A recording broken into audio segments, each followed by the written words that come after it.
முக்கியமாக பார்த்தீங்கன்னா குழந்தை இல்லாதவர்களுக்கு, கடகராசி என்பவர்களுக்கு குழந்தை இல்லை அப்படின்னு கடந்த 2.5 ஆண்டுகளை எவ்வளோ அவமானங்கள் பட்டிருப்பீங்க, எவ்வளோ கஷ்டப்பட்டிருப்பீங்க, மனசுக்குள்ளே எவ்வளோ அழுதுருப்பீங்க. அதுவும் பார்த்தீங்கன்னா அந்த கடகராசிக்கு ஒரு பிரச்சனை என்னென்னா, வெளியில் காட்டிக்க மாட்டீங்க.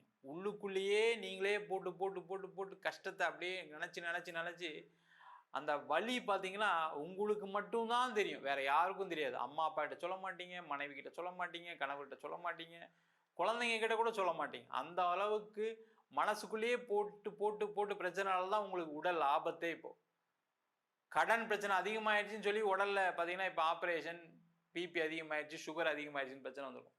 பிஸ்னஸ்ல நஷ்டப்பட்டுட்டோமேன்னு தேவையில்லாத எண்ணங்கள், ஏமாந்துட்டுமே பணத்தை அப்படின்ற ஒரு மனநிலை பாதிப்பு, இது மாதிரி எல்லாமே நடந்திருக்கு. அதிலிருந்து மீளக்கூடிய ஒரு அற்புதமான அமைப்பை இந்த செவ்வாய் பகவான் கண்டிப்பாக உறுதியாக கொடுக்குற. மனம் பார்த்தீங்கன்னா இதுக்கப்புறம் தான் நான் ஒரு நிலையான ஒரு விஷயத்தை செய்ய போகிறேன், நான் எல்லாத்தையும் சாதிப்பேன் அப்படின்னு எழக்கூடிய, மீண்டும் வாழ்க்கையில் வளர்ச்சியை நோக்கி பயணிக்கக்கூடிய ஒரு அற்புதமான அமைப்பை இந்த செவ்வாய் பகவான் கண்டிப்பாக கொடுக்க போகிறார்.